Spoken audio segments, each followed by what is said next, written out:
Good morning students. Post graduation માટેનો આજે તમે ફોર્મ એડિટ કરી શકો. તમે જે ફોર્મ ભરેલું એમાં ફોર્મમાં કંઈ પણ સુધારો કરવો હોય, ફોર્મમાં કંઈ ભૂલ હતી એ સુધારવી હોય, અથવા તો તમે પહેલા રાઉન્ડમાં તમને એડમિશન નથી મળ્યું તો તમારે એના રિલેટેડ કોઈ કોલેજમાં સુધારો કરવો છે, કોઈ કોલેજનો પ્રેફરન્સ ચેન્જ કરવો છે, કોલેજ એડ કરવી છે, કોલેજ રિમૂવ કરવી છે, આજે તમે સવારે 11 વાગ્યાથી રાતના 12 વાગ્યા સુધી સુધારી શકો છો.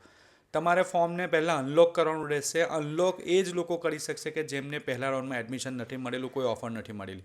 હવે જે સ્ટુડન્ટ્સને પહેલા રાઉન્ડમાં ઓફર મળેલી, એ લોકોએ ઓફર કન્ફર્મ કરેલી, એ લોકોએ જો એડિટ કરવું હોય ફોર્મમાં તો તમારે પહેલાં એક એડમિશન કેન્સલ કરાવવું પડશે કોલેજમાંનું, ત્યારબાદ જ તમે અનલોક કરીને એડિટ કરી શકશો. હવે જે સ્ટુડન્ટ્સ એડિટ કરો તમે લોકો, તો એડિટ કર્યા પછી ખાસ એને ફોર્મને કન્ફર્મ કરવાનું ના ભૂલતા. જો કન્ફર્મ નહીં કરો તો તમને ઓફર નહીં મળે, કારણ કે તમારું ફોર્મ પેન્ડિંગ બતાવશે તો તમને ઓફર નહીં બતાવે.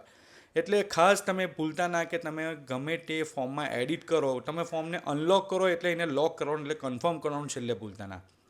તો હવે સવાલ છે કેટલા સ્ટુડન્ટનો કે અત્યારે મને પ્રથમ રાઉન્ડમાં એડમિશન નથી મળ્યું કોલેજમાં, તો અત્યારે મેં જે કોલેજ સિલેક્ટ કરેલી છે એમાં સીટ અવેલેબલ છે કે નહીં, એ કઈ રીતે ચેક થશે? તો તમે એ ચેક કરી શકો છો. કઈ રીતે? તો તમારા મોબાઈલમાં પહેલાં જીકાસની વેબસાઇટ ખોલવાની રહેશે. વેબસાઇટ ખોલશો એટલે 3 લાઇન દેખાશે ઉપર.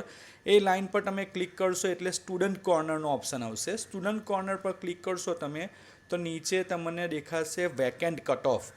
તો વેકેન્ટ કટ ઓફ પર ક્લિક કરીને તમારી યુનિવર્સિટી, કોલેજનું નામ નાખીને તમારે વેકેન્ટ સીટ કે પછી કટ ઓફ ચેક કરવું હોય તો એના પર ટિક કરીને તમે સર્ચ કરશો તો તમારી જે તે કોલેજનું તમને આખું બતાવી દેશે કે કેટલી સીટ અવેલેબલ છે. તો તમે આ રીતે પણ ચેક કરી શકો છો. ના ખબર પડે તો મને કમેન્ટ કરજો, હું જરૂરથી રિપ્લાય આપીશ.